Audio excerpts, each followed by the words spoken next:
In this video, you're going to find out how having hard times in your life can actually help build your faith.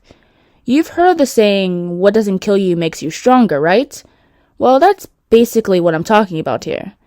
James the Apostle says something very similar in James chapter 1 verses 2 to 4, and I personally feel it's important. My brethren, count it all joy when ye fall into divers temptations, knowing this, that the trying of your faith worketh patience. But let patience have her perfect work, that ye may be perfect and entire, wanting nothing. As you can see here, it's temptations that help grow our faith.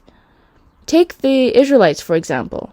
They spent hundreds of years in the wilderness and weren't accustomed to God's laws anymore at all. During their trip to Canaan, we can see that they didn't fit with God at all, because his way of doing things was completely different from where they were raised. Throughout the journey, they were comparing him with what they had in Egypt, like in Numbers chapter 11 verses 4 to 6, where they were dissatisfied with what God provided. Therefore, the nation had to go through the temptation to change its way of thinking, to be able to properly serve God. The nation that came out of it fully accepted the Lord their God, and did their best to serve him after God taught them his ways. And we can see this when Joshua called them together in Joshua chapter 24 verses 14 to 24, and asked the people if they wanted to fully serve the Lord their God, and they said they wholeheartedly will. This was the goal from the beginning, as was said in Deuteronomy chapter 8 verse 3 when addressing the Israelites. And he humbled thee, and suffered thee to hunger, and fed thee with manna, which thou knewest not, neither did thy fathers know, that he might make thee know that man does not live by bread alone, but by every word that proceedeth out of the mouth of the Lord doth man live. But still on the topic of temptations, they also help you build yourself to face bigger challenges. Imagine if you were told to paint a replica of the Mona Lisa when you haven't even touched a brush before. It would be impossible. But if you were learning how to paint for a few years before that challenge, you will get a much better result. Same thing with huge temptations in life. Once you overcome that big challenge, you might thank God for sending those smaller challenges your way, so you wouldn't be smashed to bits by the big challenge. That's why it was said in Hebrews chapter 12 verses 5, 6, and 11, that we should despise not thou the chastening of the Lord, nor faint when thou art rebuked of him. For whom the Lord loveth, he chasteneth, and scourgeth every son whom he receiveth. Now no chastening for the present seemeth to be joyous, but grievous. Nevertheless, afterward it yieldeth the peaceable fruit of righteousness unto them which are exercised thereby.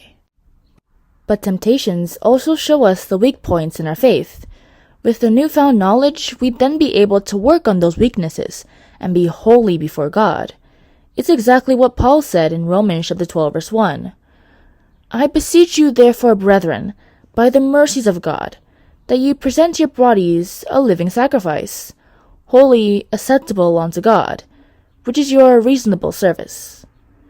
For example, if we think we're pretty good in God's service and then we lose our job, we might start to want to go through ways that God doesn't approve of to put food on our table instead of trusting in God. When we notice this gap in our faith, we'll then make it a priority to bridge the gap and be even better people. So, therefore, temptations tell us our weak points and prepare us for bigger challenges, so that, at the end, we'll be strong, loyal, faithful children of God, who will not be tossed around with every wind of doctrine, as Paul had said in Ephesians chapter 4 verse 14, and will also be able to withstand every temptation that comes our way. Let's end off with 1 Peter chapter 1 verses 6 to 7. Wherein ye greatly rejoice, though now for a season, if need be, ye are in heaviness through manifold temptations, that the trial of your faith, being much more precious than of gold that perisheth, though it be tried with fire, might be found unto praise and honor and glory at the appearing of Jesus Christ. Think about it for a little bit after this video. Maybe it'll bring new insights. But that's it for me for the answer to how do temptations help build your faith. If you like this kind of content and would like to see more, then you can support the channel by giving it a like or maybe hitting that subscribe button, or maybe even that notification bell so you'll be notified of when I post again. Have a great day, and I'd love to see you soon.